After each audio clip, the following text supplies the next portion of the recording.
ತೋರಿಸಲಿ ಚೆಲುವ ಕನ್ನಡದ ಭೂಪಟ.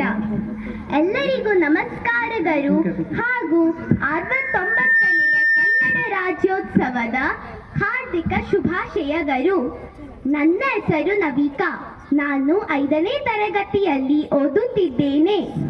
ಈ ಸುದಿನದಂದು ನಾನು ಕನ್ನಡ ರಾಜ್ಯೋತ್ಸವದ ಬಗ್ಗೆ ಮಾತನಾಡಲು ಬಯಸುತ್ತೇನೆ.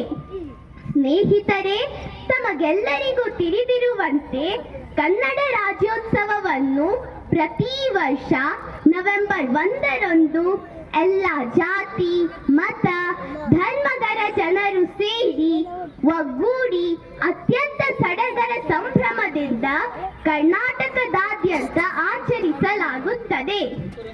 ಕನ್ನಡದ ಕುಲಪುರೋಹಿತ ಎಂದು ಬಿರುದು ಪಡೆದ ಆಲೂರು ವೆಂಕಟರಾವ್ ಅವರು 1905ರಲ್ಲಿ ಕರ್ನಾಟಕ ಏಕೀಕರಣ ಚಳುವಳಿಯನ್ನು ಪ್ರಾರಂಭಿಸಿದರು. 1950ರಲ್ಲಿ ಭಾರತವು ಗಣರಾಜ್ಯವಾದ ನಂತರ ಭಾರತದ ವಿವಿಧ ಪ್ರಾಂತ್ಯಗಳು ಸೇರಿ ಮೈಸೂರು ರಾಜ್ಯವು ಉದಯವಾಯಿತು.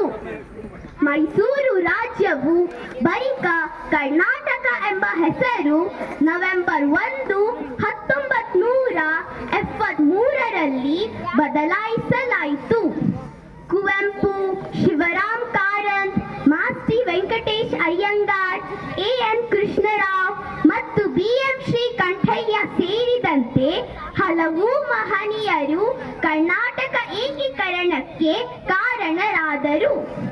ಕನ್ನಡ ರಾಜ್ಯೋತ್ಸವದಂದು ವಿವಿಧ ಆಯಾಕಟ್ಟಿನ ಸರಗರಲ್ಲಿ ಕೆಂಪು ಮತ್ತು ಹಳದಿ ಕನ್ನಡ ಧ್ವಜಗಳನ್ನು ಹಾರಿಸುವುದರಿಂದ ಮತ್ತು ಕನ್ನಡ ಗೀತೆ ಜಯ ಭಾರತ ಜನನಿಯ ತನುಜಾತೆ ಜಯ ಹೇ ಕರ್ನಾಟಕ ಮಾತೆ ಮೊರಗುವುದರಿಂದ ಇಡೀ ರಾಜ್ಯವು ಈ ದಿನದಂದು ಹಬ್ಬದ ನೋಟವನ್ನು ಧರಿಸುತ್ತದೆ.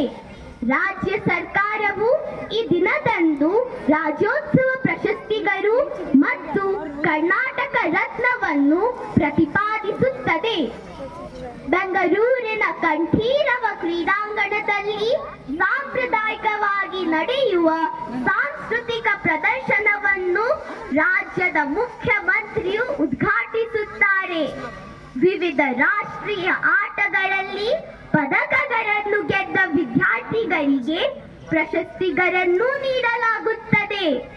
ಅಲಂಕೃತವಾದ ವಾಹನದ ಮೇಲೆ ಆರೋಹಿತವಾದ ಭುವನೇಶ್ವರಿ ದೇವಿಯ ಚಿತ್ರವನ್ನು ಹೊಂದಿರುವ ಬಹುವರ್ಣದ ಫಲಕಗಳಿಂದ ಆಚರಣೆಗಳನ್ನು ಗುರುತಿಸಲಾಗಿದೆ.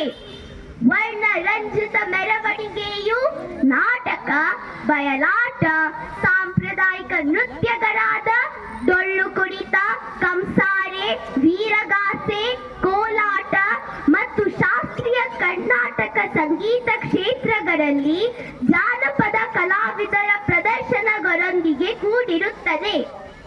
ಸ್ನೇಹಿತರೆ, ನಮ್ಮ ಕನ್ನಡ ನಾಡು ಶ್ರೀಗಂಧದ ಬೀಡು, ಹಚ್ಚ ಹಸುರಿನ ಸುಂದರ ಬೆಟ್ಟ ಗುಡ್ಡಗಳ ಗೂಡು, ಪವಿತ್ರ ಕಾವೇರಿ, ತುಂಗಭದ್ರ ನದಿಗಳು ಹರಿಯುವ ಸಾಧು ಸಂತರು, ದಾಸರು, ಶಿವಶರಣರು, ಕವಿಗಳಿಂದ ಕಂಗೊಳಿಸುತ್ತಿರುವ ಇಂತಹ ನಾಡಲ್ಲಿ ಹುಟ್ಟಿರುವುದು ನಮ್ಮೆಲ್ಲರ ಅದೃಷ್ಟ. ನಾವು ಕೇವಲ ನವೆಂಬರ್ ಕನ್ನಡಿಗರಾಗದೆ ಕನ್ನಡ ನಾಡಿನ ಜವಾಬ್ದಾರಿಯುತ ಪ್ರಜೆಯಾಗಿ ನಮ್ಮ ಪರಂಪರೆ ಉಳಿಸಲು ಸದಾ ಕಟ್ಟಿಬದ್ಧರಾಗೋಣ. ಕರ್ನಾಟಕ ಕೇವಲ ನಾಡಲ್ಲ, ನಮ್ಮ ಸಂಸ್ಕೃತಿಯ ಧಾತು. ಕನ್ನಡ ಕೇವಲ ನುಡಿಯಲ್ಲ, ನಮ್ಮ ಅಂತರಂಗದ ಮಾತು ಎಂದು ಹೇಳುತ್ತಾ ನನಗೆ ಮಾತನಾಡಲು ಅವಕಾಶ ಮಾಡಿಕೊಟ್ಟ ತಮಗೆಲ್ಲರಿಗೂ ಧನ್ಯವಾದಗಳನ್ನು ಸಲ್ಲಿಸುತ್ತಾ ನನ್ನ ಮಾತನ್ನು